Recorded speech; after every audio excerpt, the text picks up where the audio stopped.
Monsieur le président, mes chers collègues, ma question s'adresse au ministre de l'Agriculture et de l'Alimentation. Monsieur le ministre, des distributeurs bradent l'alimentation et le travail de nos agriculteurs, prétextant préserver le pouvoir d'achat de nos concitoyens. Or, la vitalité de nos territoires passe par le renouvellement générationnel du monde agricole et par la sécurisation des PME transformatrices, et c'est tout l'intérêt de la loi Égalim 2.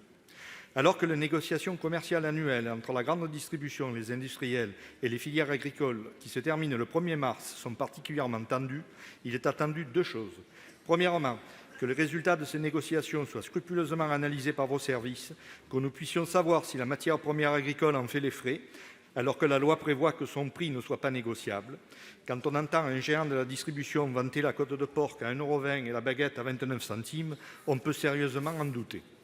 Deuxièmement, il faut que la loi soit strictement respectée. Je vous ai déjà alerté sur la nécessité d'un arsenal de sanctions suffisamment dissuasif, car objectivement, la médiation ne permet pas l'évitement des pratiques abusives. On ne peut accepter que les industriels répercutent leur hausse de charges en diminuant le prix de la matière première agricole et de la transformation. Seul un contrôle très strict de ces dispositions, et vous vous êtes visiblement engagé à les multiplier, permettra d'accompagner les agriculteurs et PME vers la rentabilité face à l'explosion des coûts de production. Sur la filière porcine, en un an, les prix payés aux producteurs ont diminué de 14 %, alors que les coûts de production ont augmenté, eux, de 27 %. S'il est confirmé que des pratiques illégales perdurent, il va falloir passer des contrôles aux sanctions afin de dissuader les récalcitrants. Le Gouvernement ne peut avoir la main qui tremble. Monsieur le ministre, vous engagez-vous avant cette échéance du 1er mars à sanctionner les contrevenants et rendrez-vous publics les chiffres des résultats de ces négociations ?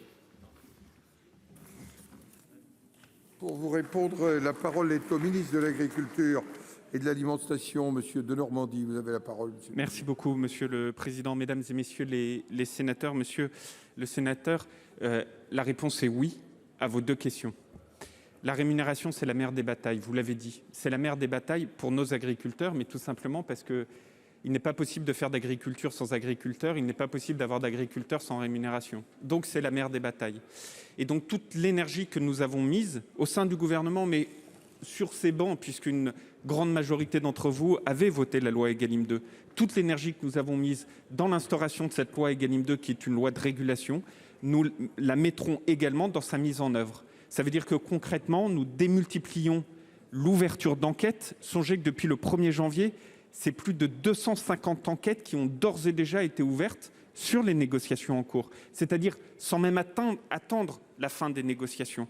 Deuxièmement, ce sera une tolérance zéro dès lors que ces enquêtes auraient montré de manière claire que des actions ont été illégales, c'est-à-dire que la loi Égalim 2 n'aurait pas été respectée. Je voudrais saluer les services de Bercy sous l'égide d'Agnès Pannier-Runacher, notamment la directrice de la DGCCRF et ses équipes, qui sont à pied d'œuvre, main dans la main avec le ministère, pour faire en sorte que ce soit tolérance zéro. Et je ne peux pas être plus clair.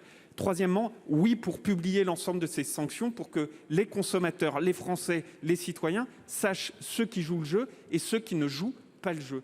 Et je terminerai juste en disant à toutes celles et ceux qui refusent encore d'appliquer la loi Égalim 2, ce qu'ils sont en train d'organiser, c'est la délocalisation de notre agriculture, la délocalisation de notre souveraineté agroalimentaire. Et je suis sûr que vous, comme moi, nous nous battrons avec force, avec détermination pour les empêcher de faire cela. En tout cas, soyez assurés de notre mobilisation. Monsieur Bacci.